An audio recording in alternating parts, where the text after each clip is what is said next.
Alrighty, welcome in, folks. What a game we just had there. 31-24. Very exciting Thursday night football game for the Jacksonville Jaguars. They beat the New Orleans Saints in a very exciting last-minute walk-off win there. Defensive stand inside the 10-yard line. Very exciting football game. Appreciate everyone for joining us tonight. Jason, how are you doing, buddy? I'm doing good, Cole, and I think we were just discussing before we came on here that this is probably the best Thursday night game we've gotten so far, so I'm really excited to talk about it. Yeah, I think that the Thursday night game usually kind of gets classified, or a lot of people online like to talk about the Thursday night game being a little bit, because I believe everyone in the league usually, or most teams in the league usually get their chance. That's usually like their one prime time game. So a lot of people like to, rag on the Thursday night games. Tend to not be the most exciting games out of all the primetime games, with Sunday night football, Thursday, Sunday night football and Monday night football. And tonight was definitely different. It started off a little bit slower, but the Jags, for the most part, other than maybe a lull there in the third quarter ish, for the most part, they had a very good showing tonight. And it was definitely a little bit of a question mark coming in, obviously, with Trevor Lawrence appearing to kind of bang up his knee coming into the game, coming off the Colts game last week. He definitely didn't look like any injury was going on there. He started off the game with a nice scramble, and I believe he finished the game with around, maybe, I think it was like 5 carries for 63 yards was the last time. I'm not too sure what he officially finished with, but very effective on the ground, and ultimately he was able to give his team enough to win. So, Jason, what was your I guess most important topic on this game, I guess? Yeah, I'm going to go with the New Orleans angle and just how average Derek Carr is at this point in his NFL career. I mean, I think you look at his career, and he had that 1 year where he might have won MVP if he'd stayed healthy for the last couple of games of the season. But you take that out, and he's been arguably the most average quarterback I've ever seen in the NFL. And I think that you saw that today. You can move the ball with them, but you can't score touchdowns when it matters. They did get in the end zone a couple of times, but they dug themselves a 15-point hole before they did that, and then ultimately couldn't get it in at the end. So at the end of the day, that's the biggest takeaway I have for this game. Yeah, it's a little bit disappointing for me. Obviously, when we did our predictions coming into the season, I was definitely a little bit higher on the Saints, especially because Derek Carr coming over in the offseason. I thought he'd have, a chip on his shoulder, considering that the Vegas Raiders pretty much gave up on him at the end of the season. Um, Him finding a fresh start, I feel like, he is a veteran type quarterback, but he's not, uh, you know, anywhere around Aaron Rodgers' age, where he's pushing late 30s by any means. He still has, I would say, a handful of years, depending on how he uses these next upcoming years. But I was definitely a little bit higher on the Saints, and they've looked very average, like you were mentioning there, throughout the first 6 games of the season. And tonight it was a lot of the same for the most part, until we've seen a little bit of you know even to start the game, Jason, I believe the Saints punt coverage team kind of forced a fumble there, set them up in good field position. Still weren't able to capitalize with scoring a touchdown. End up settling with another field goal. I believe they finished the first half. I believe it was a 17-6 lead for the Jacksonville Jaguars, when it could have been definitely 17 to maybe 14, something like that. They definitely could have had a touchdown on the board, considering where their special teams unit put them in position. But just it doesn't appear that they've really. It doesn't look like they've really built any offseason chemistry when it comes to their weapons. It doesn't really seem like they have too much of an identity. Obviously, Alvin Kamara starts the season with the suspension, so you're not really able to have your workhorse back. I believe Jamal Williams has been battling with injury, so a guy that you brought into backup, a guy that had a lot of touchdowns for your Detroit Lions last season, who I thought would maybe be able to kind of be a good complement to Alvin Kamara, and would be able to hold down the fort while he was suspended. But we haven't really been able to see that. I think, honestly, the most consistent weapon that we've probably seen on the New Orleans Saints offense is, Taysom Hill, who you never really know where he's going to line up, and he's definitely the weapon X of the NFL, I would say, and continues to do his part. But other than that, I feel like the Saints just have we're wearing Bills colors here. I don't want to say it quite yet, but I really don't know if the Saints offensively have a true identity quite yet. Um, I struggle to be confident in the Saints moving forward, but it is still only 7 weeks into the season. There will be some time to build some more chemistry. So hopefully, I believe they do have somewhat of a weaker schedule depending on how you want to look at it, but definitely some winnable games going down the stretch here. So if they're able to, get on a streak here, it's all about playing your hottest football when it comes to December, January, and February. So in the NFC. You never know with the Saints, but definitely losing my confidence as the weeks go on with the New Orleans Saints. So with the Jacksonville Jaguars, Jason, I'm curious as the weeks go on here. In the AFC South, went back and forth with some teams who we've thought kind of would start to take off. I believe you picked the Jacksonville Jaguars last week when I asked you this question, but what have you seen from the Jacksonville Jaguars? They just beat our Buffalo Bills over there in London. We're able to get 2 wins actually over there in London, and then come home and get a well-earned victory tonight. What's your confidence level within the Jacksonville Jaguars in the AFC?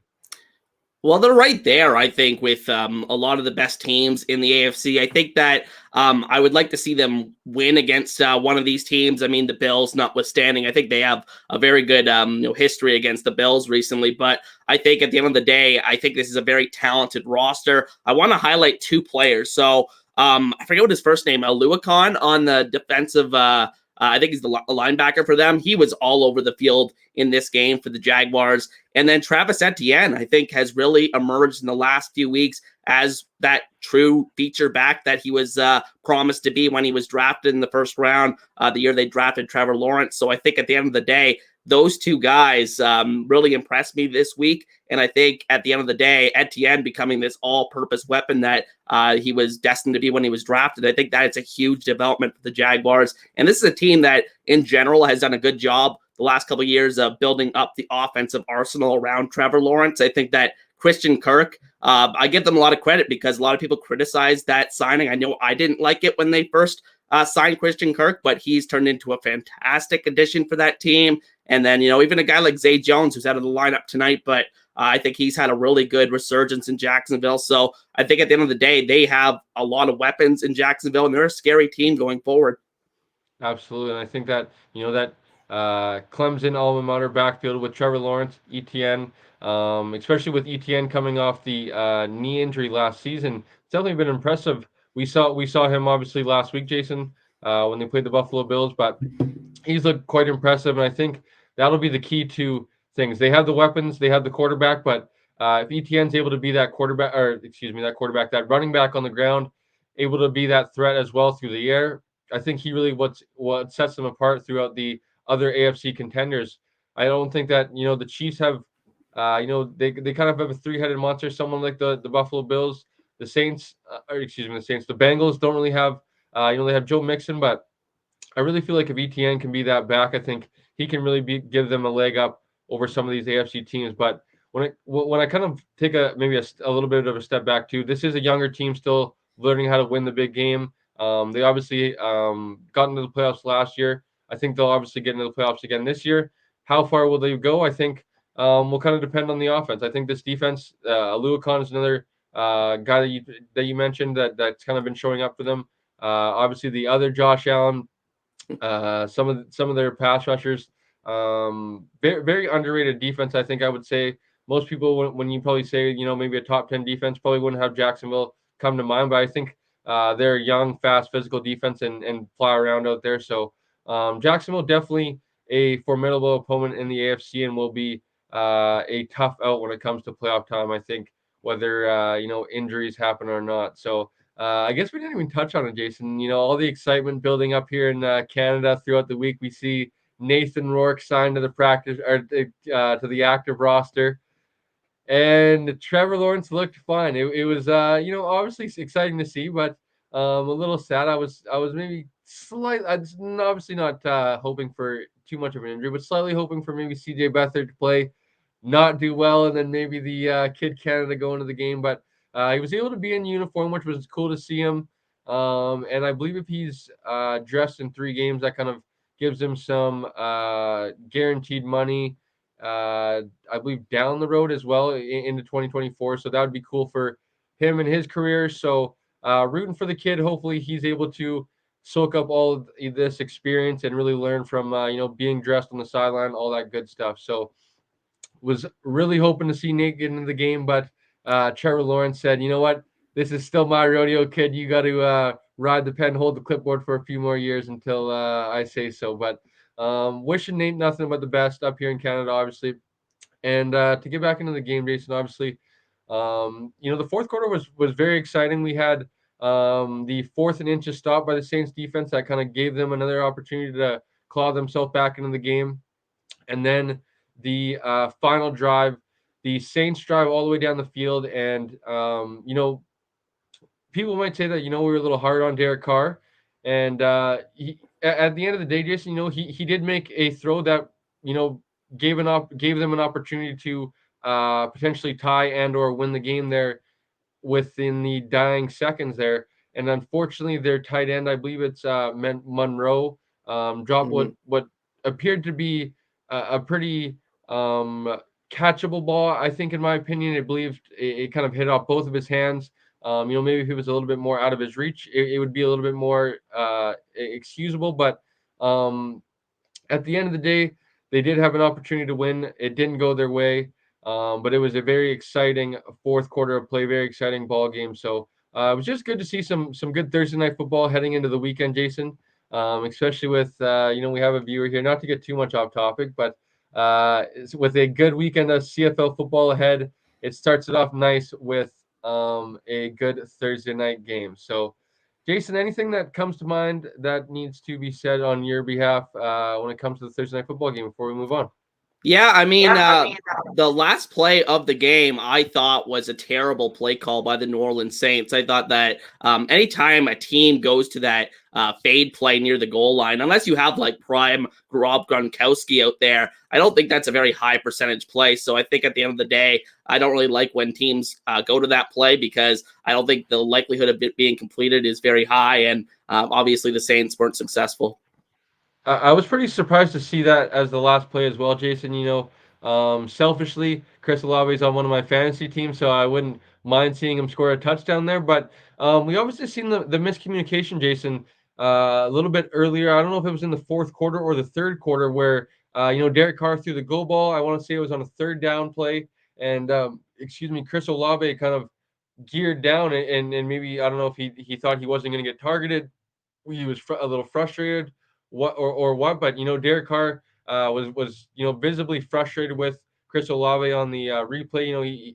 He Kirk Herbstreit, read his lips. I believe he was, what are you doing? He was quite frustrated with his young receiver, and definitely surprised to see, although he is their best receiver, they Derek Carr appeared to kind of be going elsewhere in that final drive. Chris Olave, I believe, had that one catch over the middle of the field to kind of get them down closer into the red zone, but definitely surprised to see them with the chips on the line there.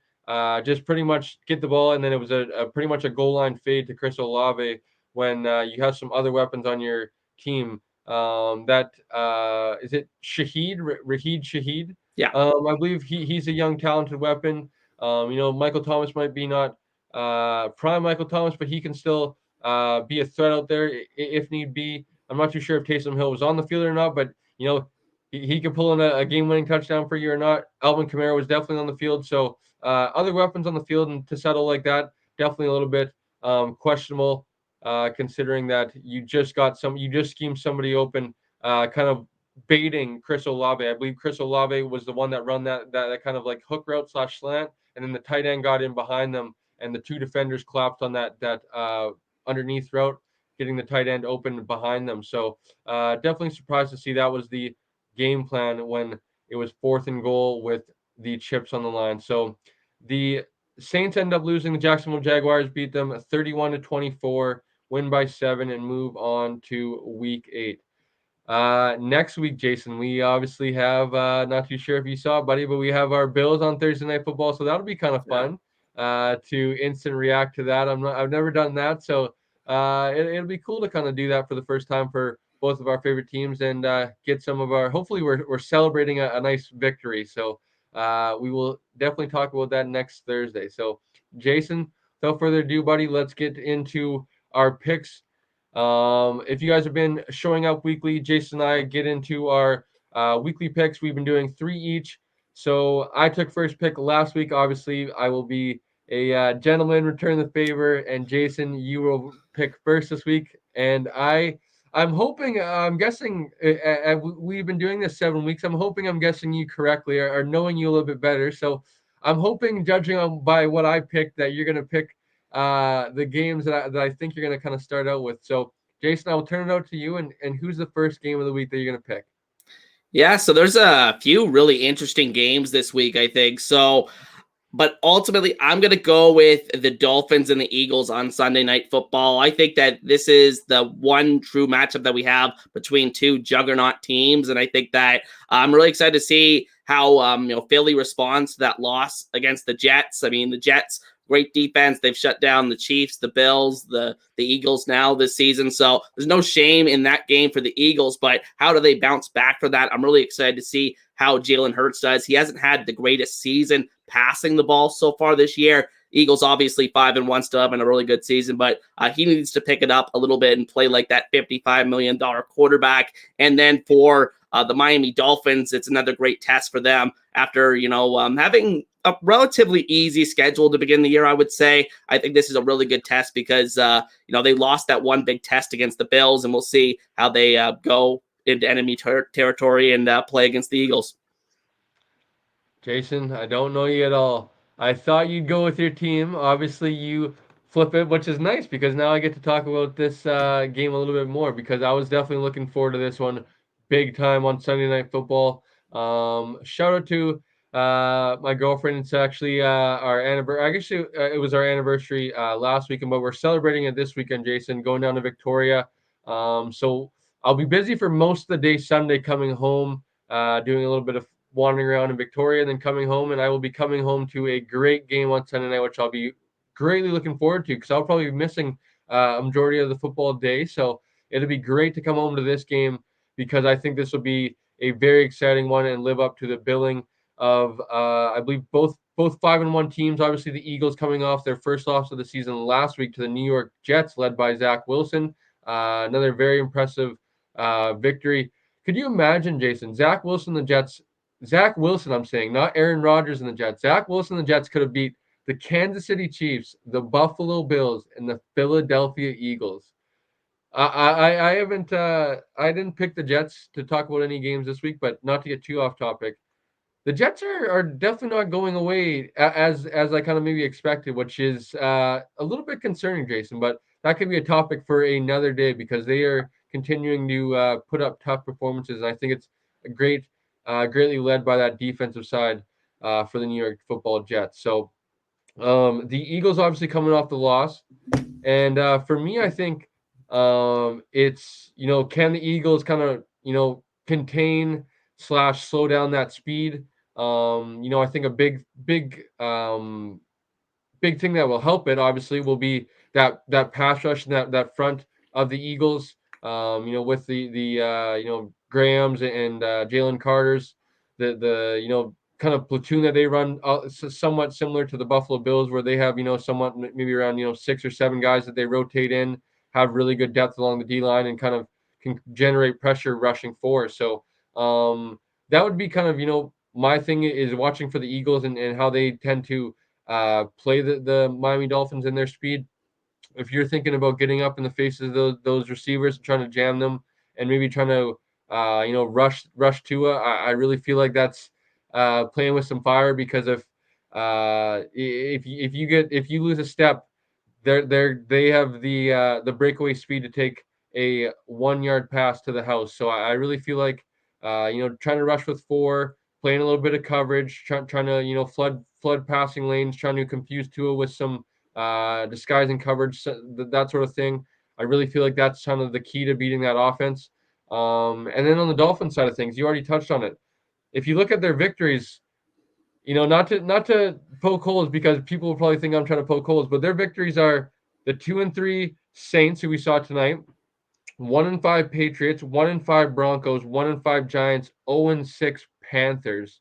and obviously their one loss is to our Buffalo Bills. So not a great resume with victories, but to be honest, Jason, the yeah, to call it as it is, the Buffalo Bills kind of did this for the last, maybe 2 or 3 years, maybe towards 20 and 21, where they took advantage of a weaker schedule. And now, when we've been in first place for so long, we're maintaining that first place schedule. We're playing some primetime games against, we're seeing the Kansas Cities every year, no matter if we're playing their division or not. We're seeing the Cincinnati Bengals every year because no matter if we're playing their division or not. We're playing those bigger type rivalry games, and then you look at our division who we're playing as well. So we'll see. The Dolphins.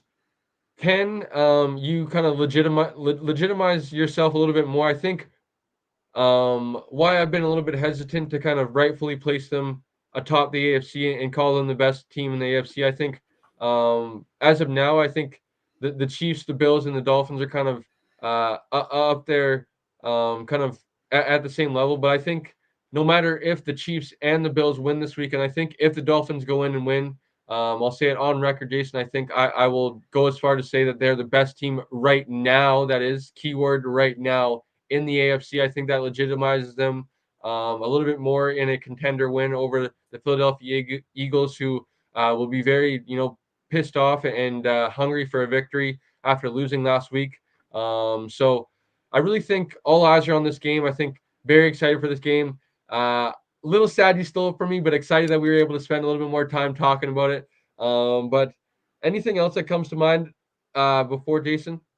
Yeah, Before we one thing I think is a major difference with Miami this year is the running game. I feel like that has made them a very, very scary team this year. Raheem Mostert's having a great season for them, and then obviously Achan or A-Chain before he went down with his own injury. So I think at the end of the day, that's really opened up their offense even more because we knew these receivers were scary. We knew this offense was so scary last year, but they have that balance now too to kind of take pressure off the offensive line. So I think that's huge for Miami, and I'm really excited to see how they match up with that Eagles defense.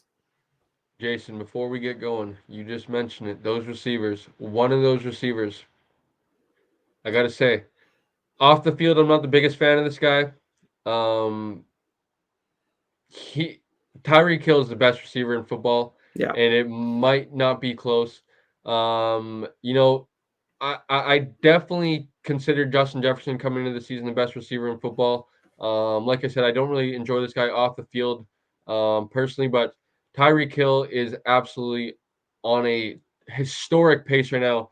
But it needs to be talked about. 42 receptions, 814 yards, and 6 touchdowns in 6 games. He is on pace. Obviously, MVP. Megatron's record is 1,900 yards and 1,964 yards in 16 games. We obviously play 17 games now. He has 10 remaining games. Um, I absolutely don't know what to think about Tyreek Hill. Um, I am so thankful that other than pretty much that 2021 playoff, uh, or 2020 and 2021 playoffs, we've somewhat limited Tyreek Hill in the regular season against the Buffalo Bills. When going even back to his Chiefs days, obviously, like I said, in the playoffs in 2020 when they blew us out in the AFC Championship game, he was a big time factor. He ran all over us that game. In 2021, he was a threat as well. And then last year, obviously we played them, but Skylar Thompson was their quarterback. A little bit of a different scenario. But in the regular season, I believe he hasn't had over 100 yards against Sean McDermott as the head coach / defensive coordinator for the Mhm. Buffalo Bills. So going on, 7 years. I believe we played 6 out of the 7 years. So thankful that it doesn't happen too much, but he is an absolute problem, Jason, and I have no idea what to do for that guy. I believe I saw a little clip on X or Twitter, whatever the kids are calling it these days, of a debate with, I want to say, the First Take crew with kind of Stephen A's mix up of Shannon Sharp and whoever else comes on there, of who's the most important player outside of the quarterbacks or whatever, or who's the most special player or something like that outside the quarterbacks or something like that, and it's without a doubt Tyreek Hill. That guy is box office. He is one of the most probably in my lifetime one of the most electrifying players that I've ever seen play football. It is crazy what he's able to do. His speed, his shiftiness with the ball. So, Jason, I guess anything, buddy, that you want to say maybe on Tyreek's behalf? Yeah, he's an amazing player. I mean, he may not be the most well-rounded receiver per se, but it's that speed that is so scary. And I mean, I'm kind of shocked that the Chiefs were able to, respond to the loss of him so quickly. But you see the impact he's had in Miami. He's really transformed that offense. And I mean, like I said, just the speed. It's just so unbelievable with this guy. And yeah, just a great receiver. Yeah, so I will go next with my first pick in the first round here.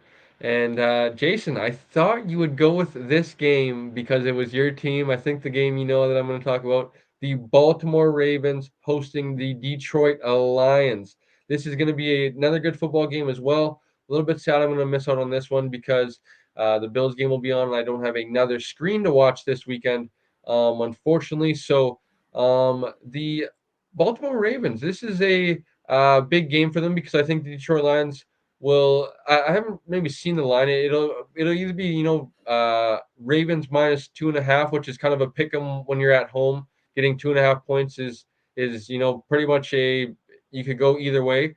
If the Lions are favored going into this one, that just shows how much respect the Lions are getting and how much they've proven that they are a good team this season. So Jason, what are your thoughts about your Detroit Lions going into this one, confidence wise?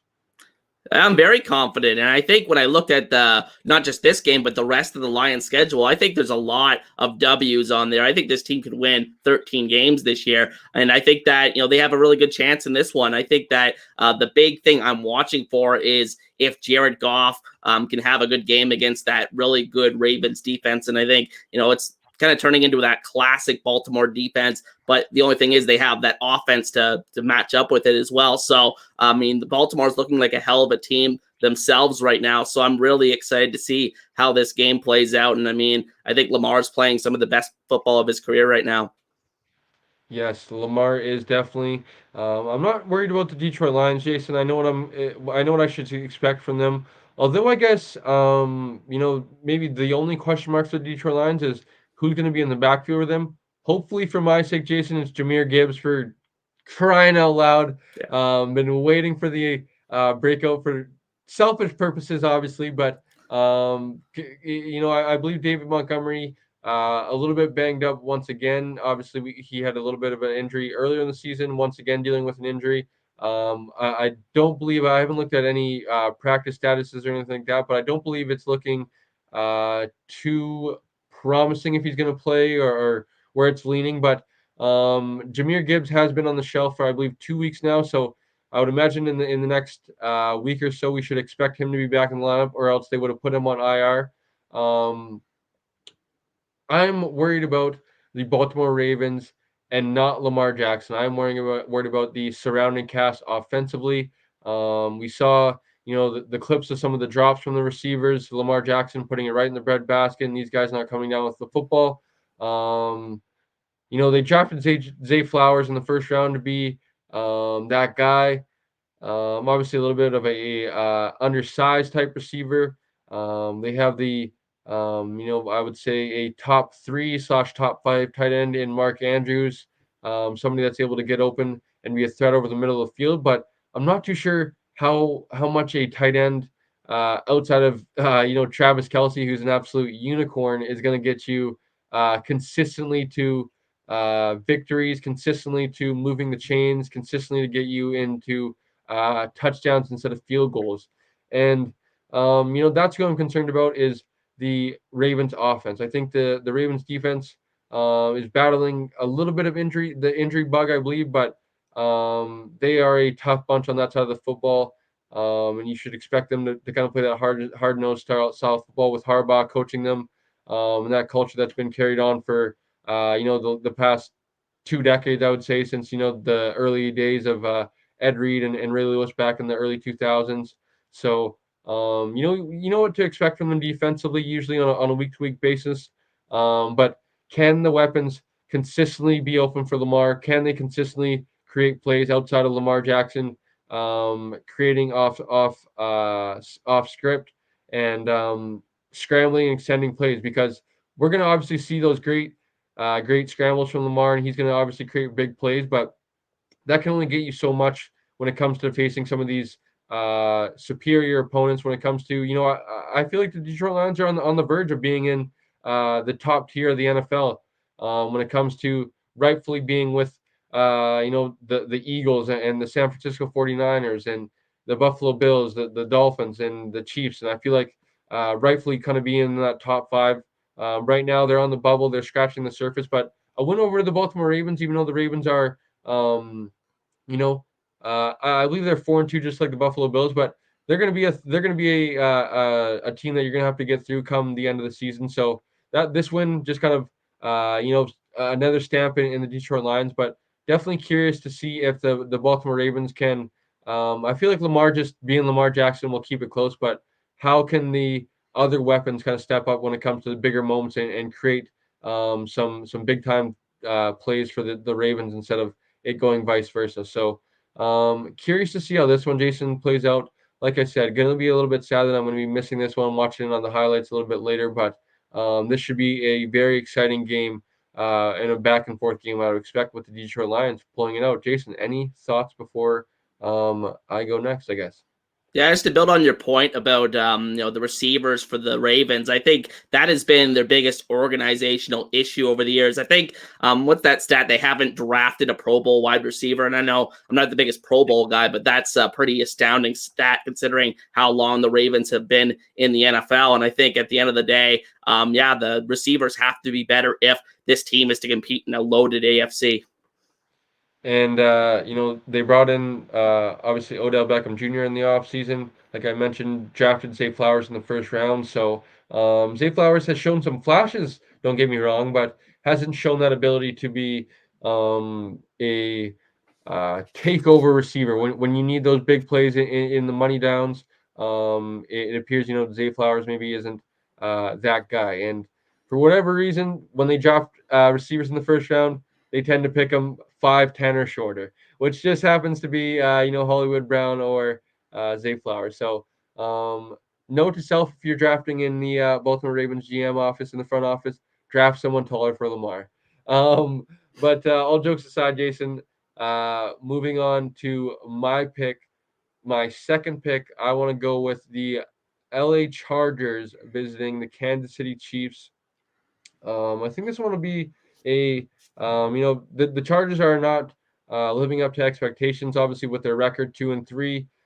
Justin Herbert's dealing with a fractured, I believe it's a middle finger, but a fractured finger. So obviously nothing fun to deal with if you're a quarterback and catching snaps and all that sort of thing.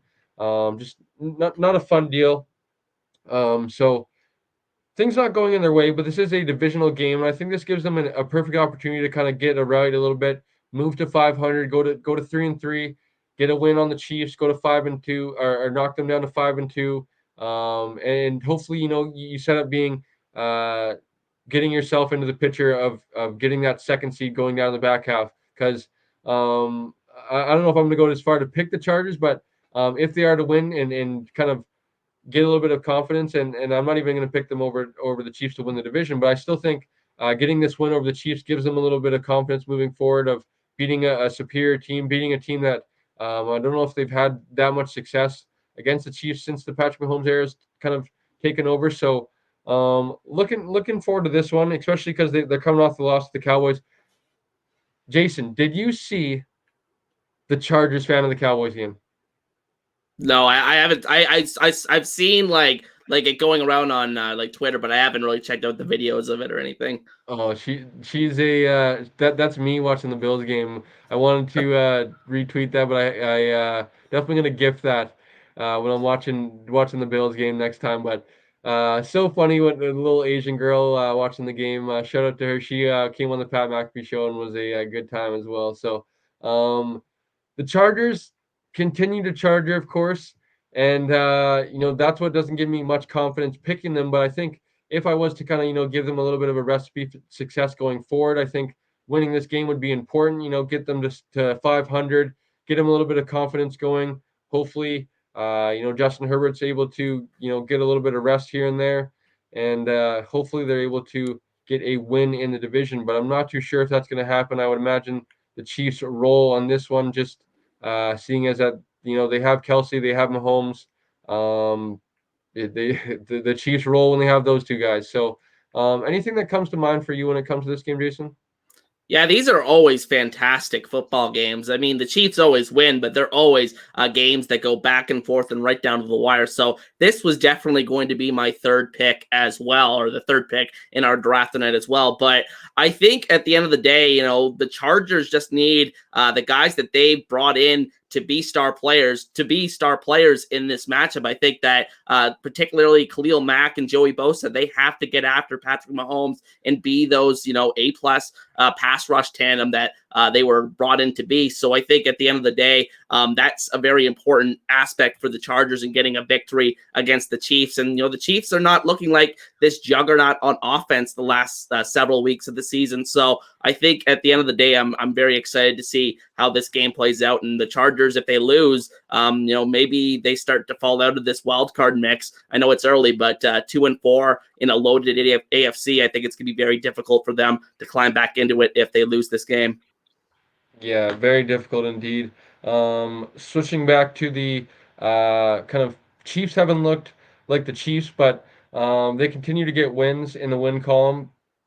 I would say come playoff time, it definitely is I think a legitimate question to ask outside of Travis Kelsey, who is a legitimate threat to get open week after week or add meaningful contributions. Obviously, they just traded for the reunion of McCole Hardman returning back from the New York Jets for I believe a 6th-round pick. So that obviously says something for the Chiefs front office and Patrick Mahomes, Andy Reid. They obviously feel like they haven't been getting quite the same meaningful contributions from the receiving core right now. But when you have Patrick Mahomes, I just feel like he makes he elevates your talent around you, no matter if it's lesser or not. But it comes to the big games, come the AFC divisional round, the AFC championship, where it might be okay come the regular season. They go 13-3, or I guess it's 13-4, 12-5, somewhere around there, where they win a lot of games, but maybe it burns them out, and Patrick Mahomes isn't able to be Superman all year long. But definitely a legitimate question. But if we flip it over to the defensive side of things, Jason, they've been playing super well. They're a young group over there. Been leaning on some young, talented draft picks, and Nick Bolton, McDuffie, a few other guys, Karlaftis, and then obviously you got a veteran like Chris Jones. Their points allowed, Jason. Obviously, they haven't played world beaters every week, but their points allowed.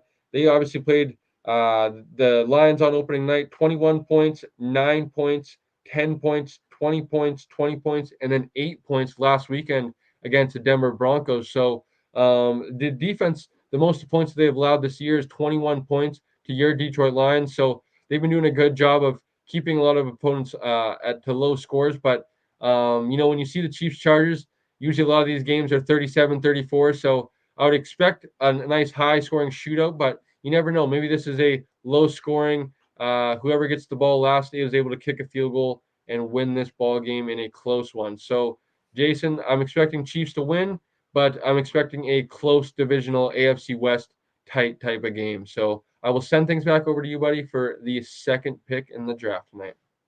Yeah, so this is where it really opens up. I think that, it's a big debate, I think, between 3 or 4 games that are in the mix here. But ultimately, I'll go with Steelers at Rams. I think that these are two interesting teams this year that maybe have better records than you would have thought at this point of the season. The Steelers certainly haven't played like a 3-2 team thus far in the season, at least from an offensive perspective. I think they have not looked that good on offense this season. And then for the Rams, I think that they've been better than expected, mostly because of the healthy Matt Stafford back there. I think that has been the biggest thing for them, and he's looking like, top 10 to 12 quarterback in the NFL this year again. So I'm really interested to see who wins this game, who goes on to I guess for the Steelers, it would be 4-2, and then the Rams would be 4-3. So big game for the Rams, especially to get above 500. And I think at the end of the day, it's going to be an interesting 4 o'clock game or 1 o'clock game for you.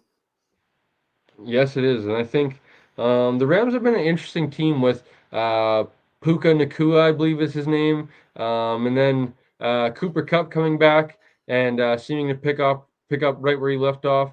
The Rams are an interesting team. I believe Puka was kind of battling some injuries, but he started out the season just absolutely on fire. So the Rams are an interesting team, an exciting team offensively to watch. Anytime you have a gunslinger like Matthew Stafford who's going to sling it all around the yard, a kind of exciting type play caller like Sean McVay, should be a good game. And then I'm a big fan personally of Mike Tomlin and everything that he's built in Pittsburgh.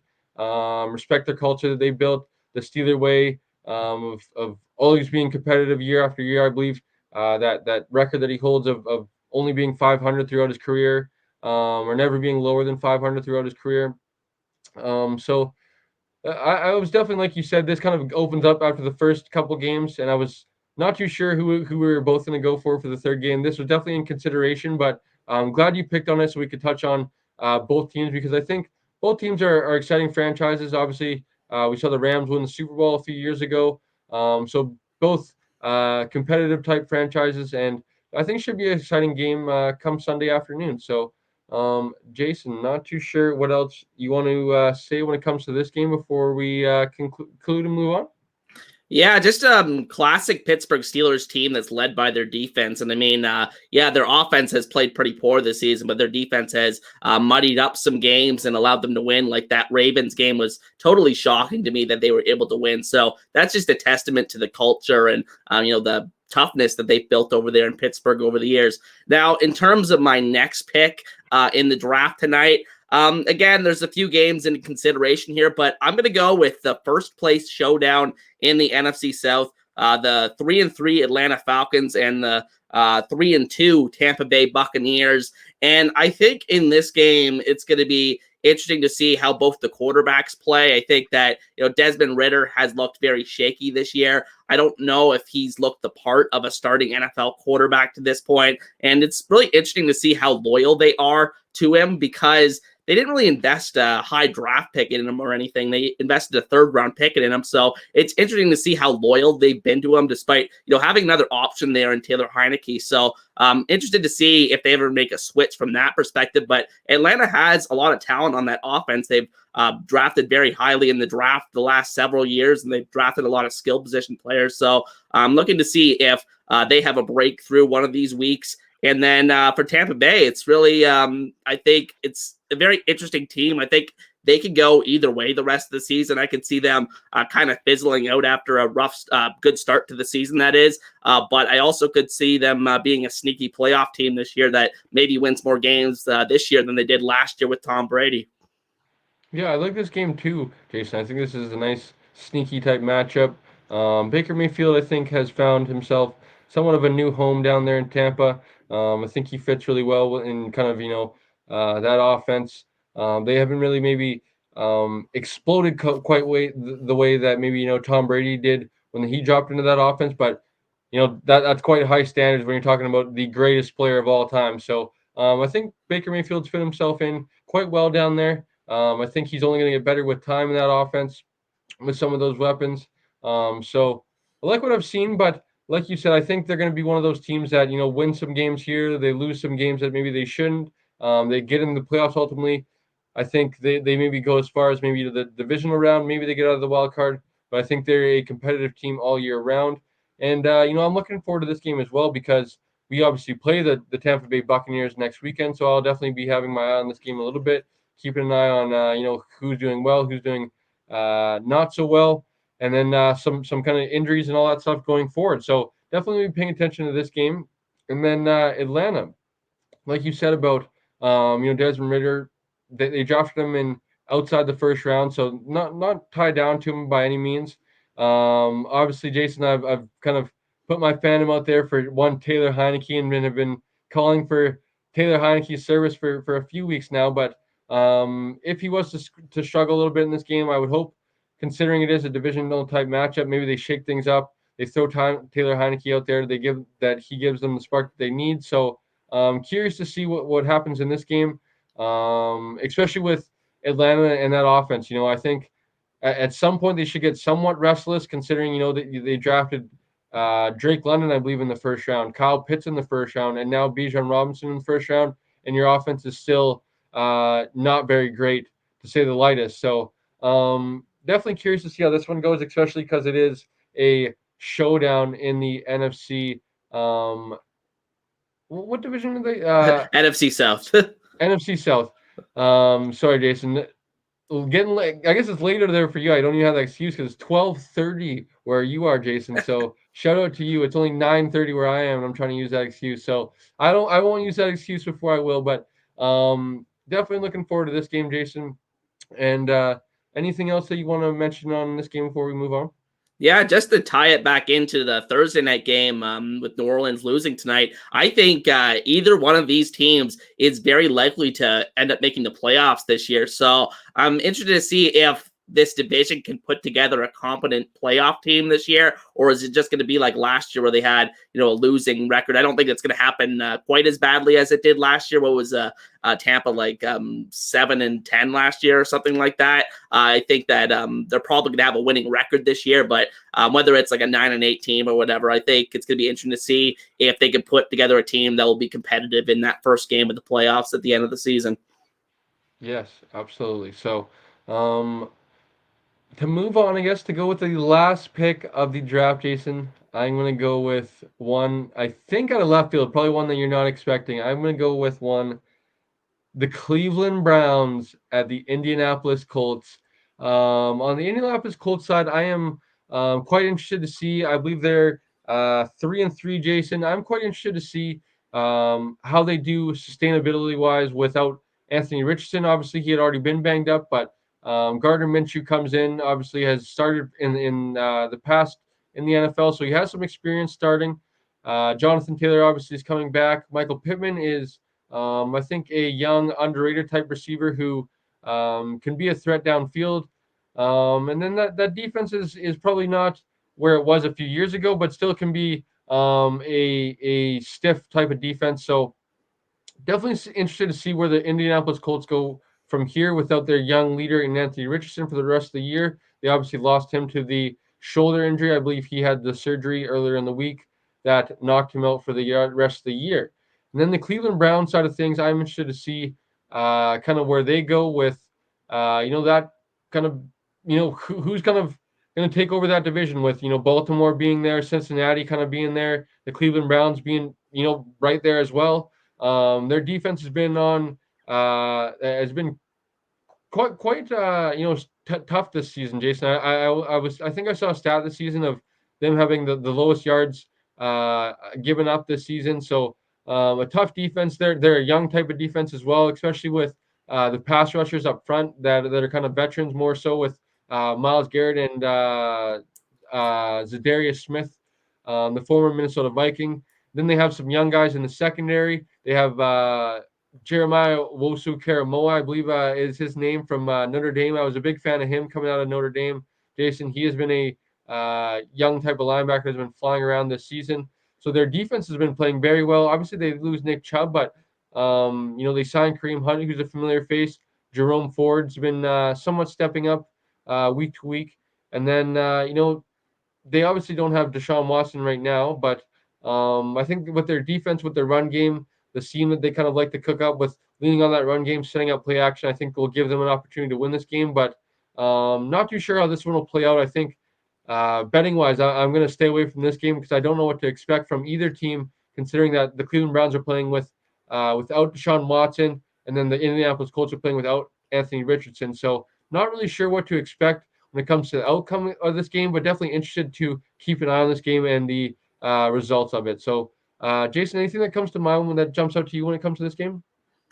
Not like related point to necessarily to just this game, but that whole situation with Deshaun Watson, there's been reports that he's maybe even been medically cleared to play and he's not playing or something like that. I think I saw something about that, but just a strange situation that could be developing in Cleveland over the last couple of weeks. And obviously they were able to beat San Francisco without him because this defense has a chance to be, the best defense in the NFL and arguably is the best defense up there with a team like the Jets and the 49ers. But I think at the end of the day, they need Deshaun Watson out there, and I don't think they're going to be able to depend on that great of a defensive performance every week, because I always say that defense is less like you're less able to replicate defense week after week than offense. I think at the end of the day, defenses are very matchup based, and I think at the end of the day, I think Cleveland's only a matter of time before a team breaks through offensively against them, and they need to get into one of these shootout games, and they're going to need their $250 million quarterback to do that. I did not see any of those reports of him being medically cleared and not playing, Jason. What an absolute nightmare situation that this could be for the Cleveland Browns. Could you imagine, obviously the day that they signed Deshaun Watson, if you told them, let's say 3 years down the road that Deshaun Watson would miss 2 years because of suspension, and then once he's kind of dealing with the injuries, not willing to come back and play through injury because I believe he was the first. He kind of set the. I don't know if he was the first. I believe it was Kirk Cousins that was the first guaranteed contract, fully guaranteed contract. But Deshaun Watson was the first of that much money, I believe, of how much was guaranteed with Deshaun Watson's contract. So that would be, it is so unfortunate, Jason. Jesus, they draft Baker Mayfield. They get into the playoffs. They have a little bit of success, and then they absolutely throw this away for Deshaun Watson. And growing up, the Browns were the biggest joke, and then the Bills were kind of the next biggest joke of they haven't made the playoffs in 20 whatever or 7. I guess it didn't go up to 20 something years, but it got up to 17 years. It was always shown that those graphics of the longest North American franchises that haven't made the playoffs, and it'd always be the Buffalo Bills, and then the Cleveland Browns would always be in that franchise or that graphic as well. So growing up, I'd always kind of somewhat rooted for the Browns to hopefully one of our franchises is good at some point, and they finally get good. They obviously actually steal the quarterback that I was big time in love with when it came to coming out of that draft, and I was hoping with all my might that they would drop Sam Darnold and somehow Baker Mayfield would drop all the way down to the Buffalo Bills. But obviously that doesn't happen. Baker Mayfield goes to Cleveland. They have a little bit of success. Obviously Baker plays through some shoulder injuries, doesn't really work out quite the way that probably both parties didn't want them to. And then if they end up in this situation where I would imagine this creates a little bit of probably animosity throughout the front office / owner of if we're paying you all this money, this guaranteed contract, this guaranteed money, there's guys out here like Trevor Lawrence playing on a bum knee. There's guys over here like Joe Burrow playing on a bum calf who, yeah, they have the contracts behind them, but I'm not too sure if they have as much guaranteed money as Deshaun Watson. So just a crazy situation, and the Cleveland Browns just can't seem to get out of being the Cleveland Browns. So just a crazy thing to keep an eye on, folks, when it comes to this game, when it comes to the Cleveland Browns moving forward. But anything else, Jason, when it comes to this game before we move on? Yeah, just looking up, a little bit more information on this. Apparently, he returned to practice today. So he said he thinks he's going to suit up for Sunday's game against the Colts. But yeah, a few weeks ago, last week against the 49ers, they said he was cleared to play medically, but he made the decision that he wasn't ready to go. So yeah, an interesting situation there in Cleveland. And yeah, like I said, they're gonna need him at some point to put up a lot of points for this team because in the AFC, you're gonna run into a lot of great quarterbacks, and they're certainly paying him to be one of those quarterbacks. Absolutely. So that'll round out the NFL side of things, and I guess not all of the NFL, but that'll round up the rest of the NFL side of things. Jason, we recapped we didn't recap. I guess we did recap. We recapped. We instant reacted to the Thursday night football game, 31-24. The Jacksonville Jaguars over the New Orleans Saints. Jason had his 3 picks for the week. I had my 3 picks for the week. All of the NFL action talked about. I would imagine there'll be some other good games that maybe we didn't touch on, but that's the beauty of the NFL of what is it, 13, 14 games a week. There's one game that you probably don't expect that'll be a good game. There's one game that you expect to be a good game that's probably not a good game. And you never know what to expect on a weekly basis in the NFL. So let's get into the Buffalo Bills side of things before it gets too late on here, Jason, for both of us. So obviously last week there was some frustration, and now it's a little bit different, obviously, because we are, you know, what is it, going on a week later. It's not quite a week, but it's, 4 or 5 days from Sunday. So we've had time to, digest it, take a deep breath. But you know, I've always, Jason, this was actually, I was like I mentioned last week's show. I was able to go watch the game over with the Bills Vancouver Bills backers bar. Really great time. Shout out to everybody that I met there. I actually met 2 people from Buffalo, Jason, excuse me, that offered me a place to stay, offered me to tickets to the game if I'm ever out in Buffalo. So just, the Bills fans being Bills fans, Bills Mafia being Bills Mafia, but I'm somewhat of a more optimistic fan when it comes to, um, you know, I think, if the Bills have Josh Allen, if they have Stephon Diggs, the Buffalo Bills are going to be a tough out, and they're going to be in the conversation come the end of the season. Um, the guy that was behind me, Jason, was so down on the Buffalo Bills, man. And obviously this probably wasn't the game that was great, right? But he was, this team has no identity. Sean McDermott needs to be fired. You name it, man. That he's going off behind me, right? And as much, like I said, as much as it was frustrating at the time, right? I tend to kind of take a deep breath and not really try to react. Trust me, I freak out during games, but I don't go as far to, he sucks, call people out type stuff, right? I try to, maybe try to take maybe more of a better approach, a step back and look at the bigger picture. But if you look across the NFL, Jason, right? The Philadelphia Eagles just lost to the New York Jets. Um, yes, the Cleveland Browns are competitive. They just beat the San Francisco 49ers. The Kansas City Chiefs, although they haven't playing great, just beat the Denver Broncos. Yes, the Denver Broncos, they gave up 70 points, 19-8. And we beat the 1-5 New York Football Jets, 14-9, and everybody not everybody, I shouldn't say, but people in the fan base want to absolutely throw the Bills out like next week's trash, and it just amazes me because what 6 years ago we weren't going into the playoffs all the time. We were middle tier of the league, which is the worst thing that you could imagine as a fan because you don't pick high enough to get the greatest players. You don't pick low enough to get the satisfaction of being in the playoffs and or the Super Bowl. So you're in the muddy middle, which is never fun. You're picking around 15 to 20.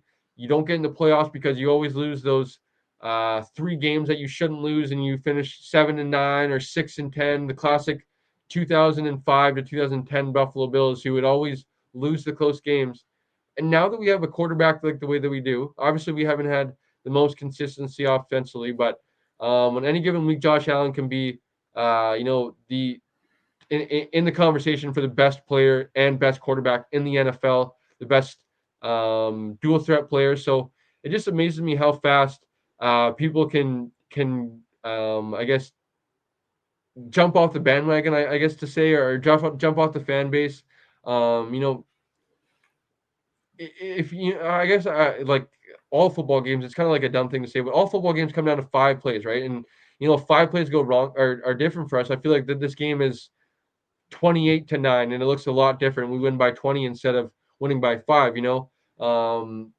Definitely some mistakes, right? I think of the Dawson Knox drop that could have closed out the game. That maybe wouldn't have made things a little bit so interesting come down the stretch. But just as Bill fans, or as a Bills fan, I guess my advice would be to kind of take a deep breath, take a deep breath. It is on to the New England Patriots, and all will be good in Buffalo Bills land as long as we have 17 thrown to 14. But that being said, Jason, this is my perfect topic, kind of transition here to you. We talked a little bit about it during the game. Um, is this Buffalo Bills offense too Stephon Diggs centric?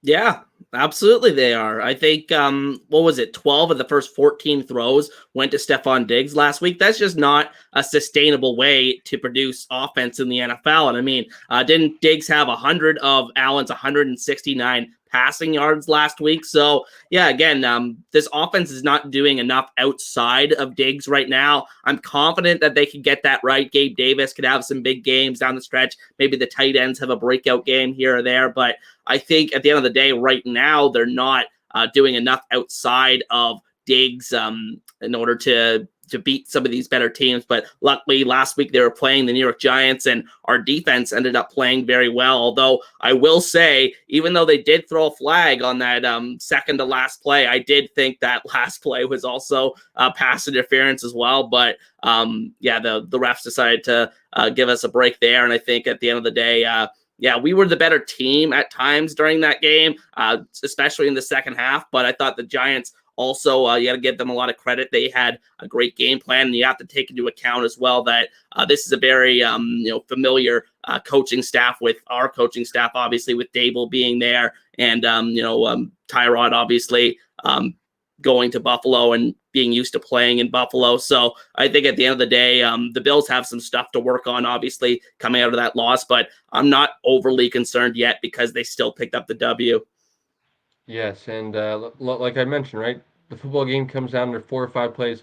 Gabe Davis doesn't fumble earlier in that football game. Who knows? Maybe that's a scoring drive right there. Tyler Bass misses 2 field goals that were definitely makeable. By no means were they easy, right? No field goal that's 50 yards or further is easy, Jason, right? But 52, 53 yards, we've seen him make those before.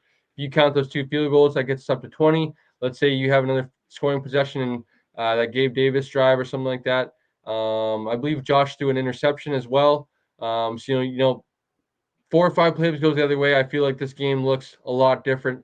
Yes, you can't say that because ultimately the plays went that way, and you can't really take any of those back. But just a little bit of perspective when you take a deep breath after the game, because rightfully so, right? I was probably not as frustrated as most Bills fans, but I was a little frustrated as well. As you know, I was joking with some of the Bills fans at the Bills backer bar of, I make sure when I come over here I set up a guaranteed win night, kind of like a homecoming game where you line it up of, you're going over and seeing a victory, and uh, you know betting on some of the games weekly, Jason. I took the Bills by the 16 point spread of going into the game, and little do we know, right? The NFL kind of week by week, proves you wrong and proves you that, I believe the average margin of victory or whatever is like 2.5 points in the NFL of how many of these games come down to one possession on a week to week basis. I believe it's like 66% or something like that. Of these football games on a week to week basis come down to one possession, under 6 points. So the NFL, folks, is everyone is a paid athlete, no matter who you're playing on a week to week basis. For me, I think it's all about the fast starts for the Buffalo Bills, and when they can get out and kind of, maybe not front run, but when they can get the engine going quick and start to jump on some of these teams, and you really kill the confidence and really, some of these teams can maybe get a little bit of doubt of, maybe we can't compete with them today. When you let them creep in for a quarter or two, then they really get confidence, and then you're playing with professional athletes who, strap up just the same way that any of the Buffalo Bills do, so they can play and win any football game just as the Buffalo Bills can. So definitely don't want to play with fire, but have the confidence, folks, that we are one of the best teams in the NFL, and that is not being cocky. That's just, that's kind of the facts. I feel like, the depth we built up, the quarterback that we have.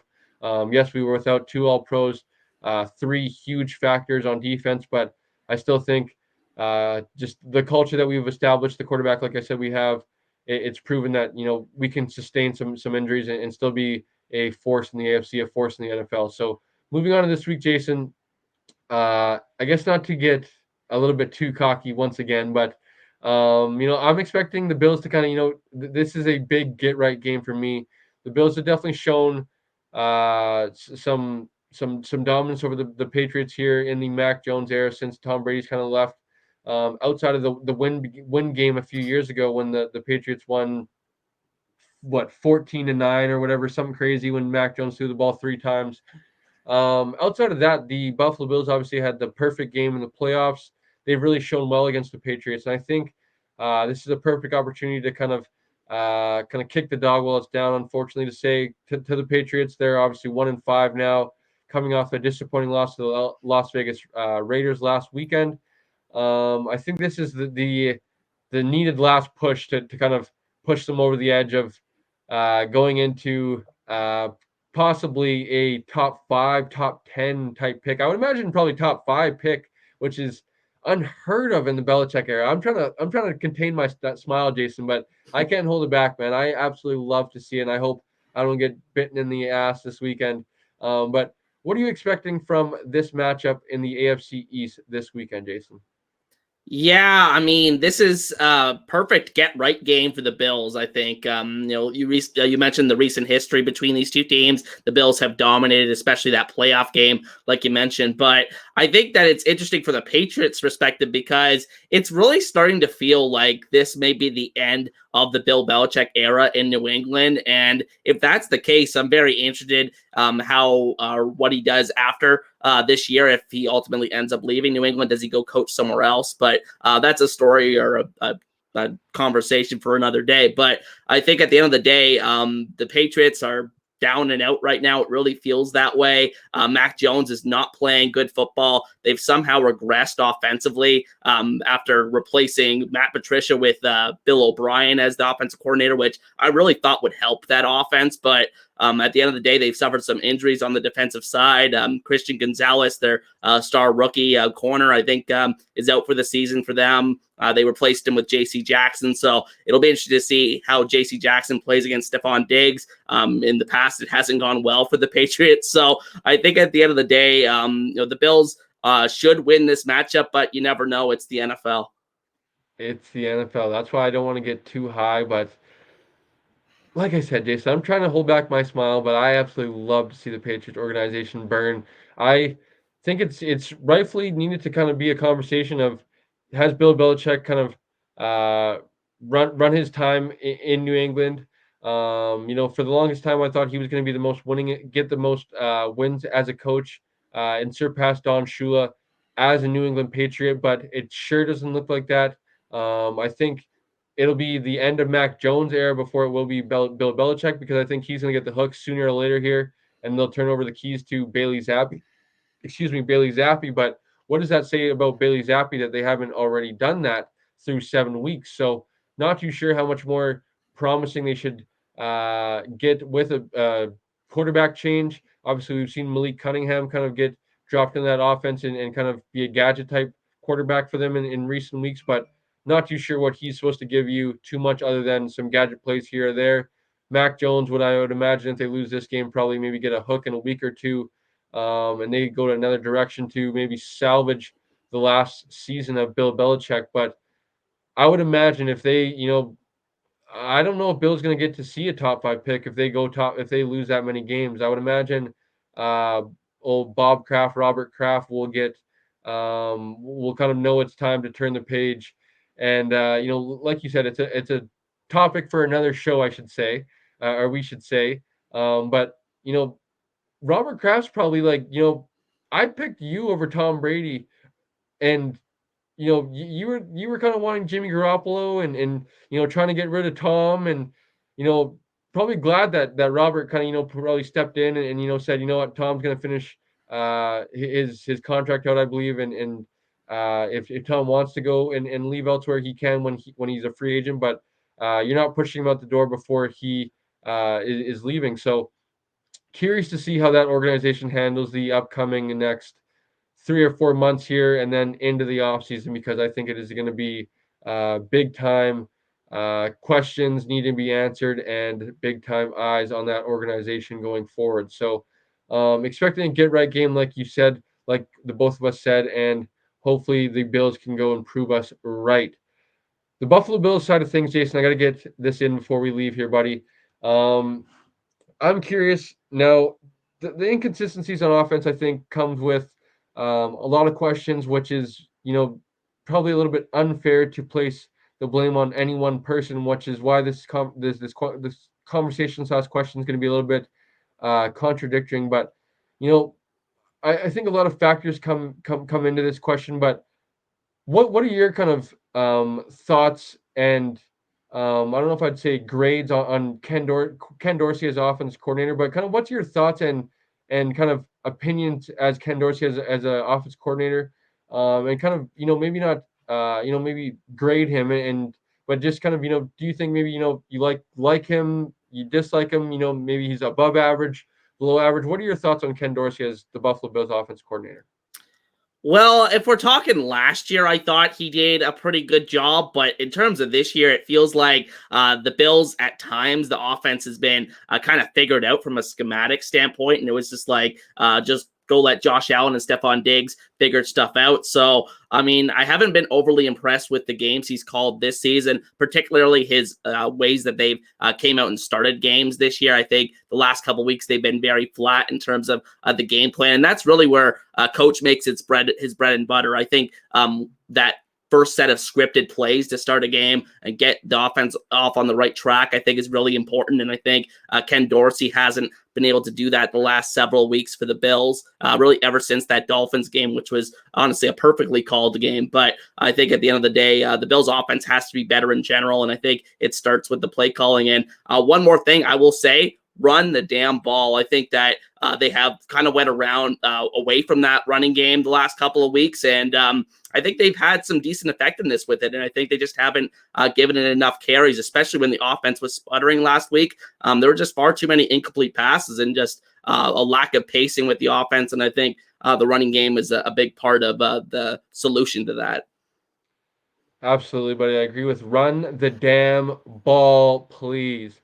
Like I said, I think a lot of factors unfortunately come into this, which is a little bit unfair to Ken Dorsey. Now, ultimately, I haven't been the biggest Ken Dorsey fan.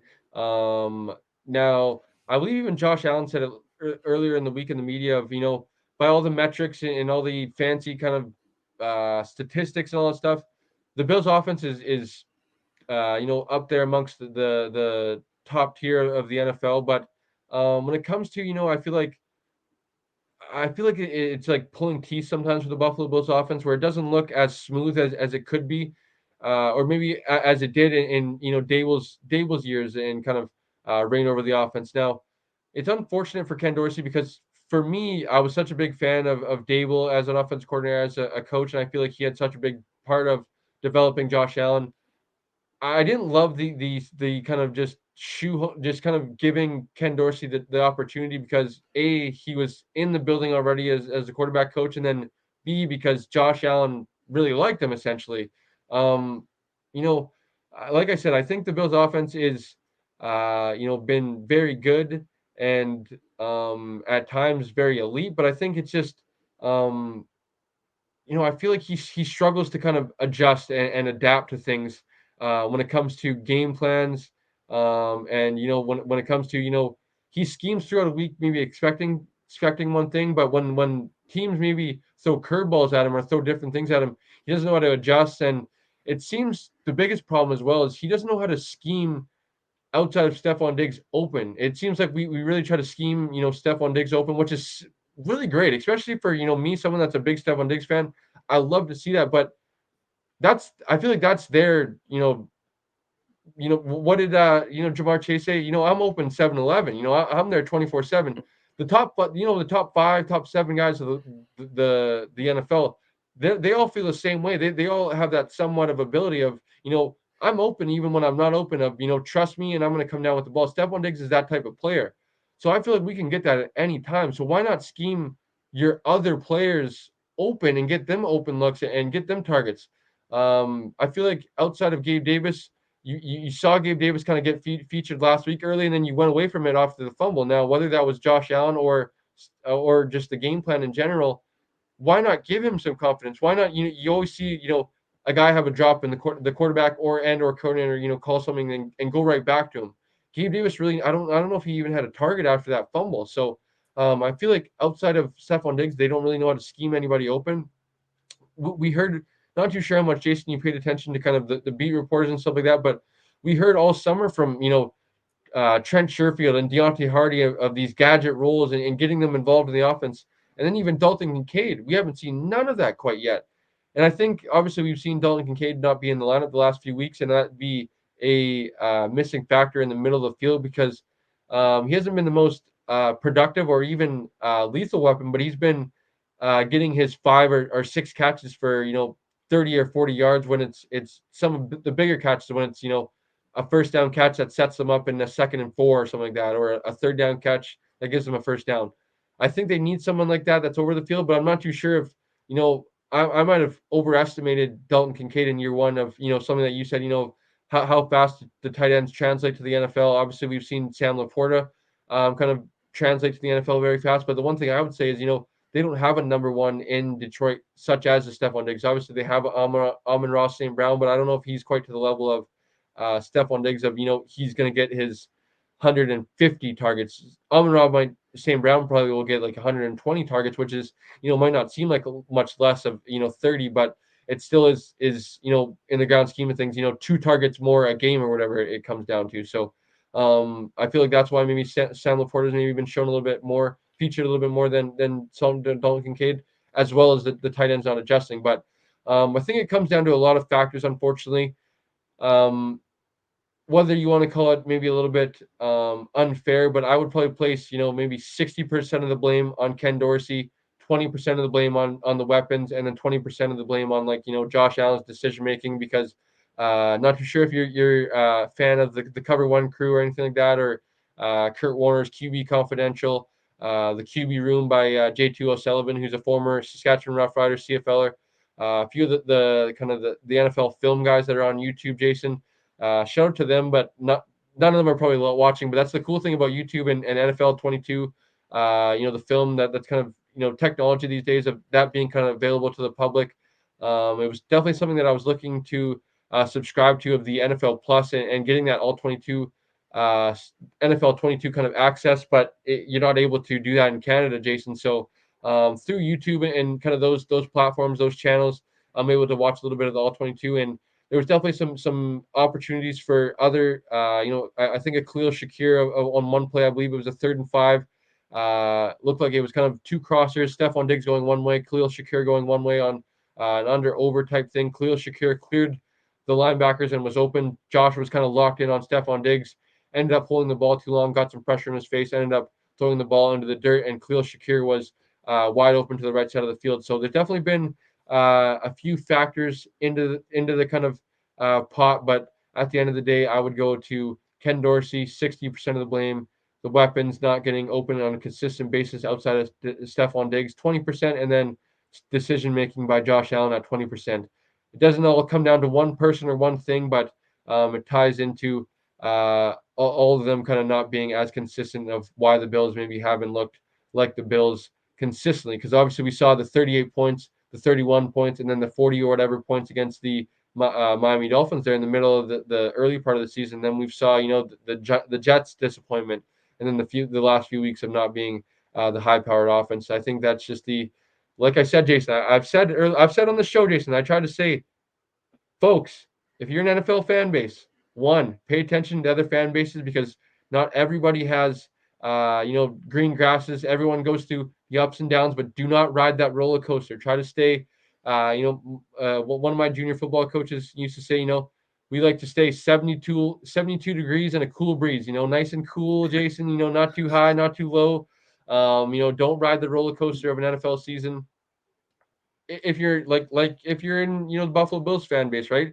Take a peek into maybe let's say the LA Chargers fan base, right? They're not doing too well, right? Or maybe take a peek into the Kansas City Chiefs, who are not playing to maybe standards or anything like that, or the Vikings, right? Or even like I said, the Eagles coming off a loss, the 49ers losing earlier in the year, and then dealing with a CMC injury.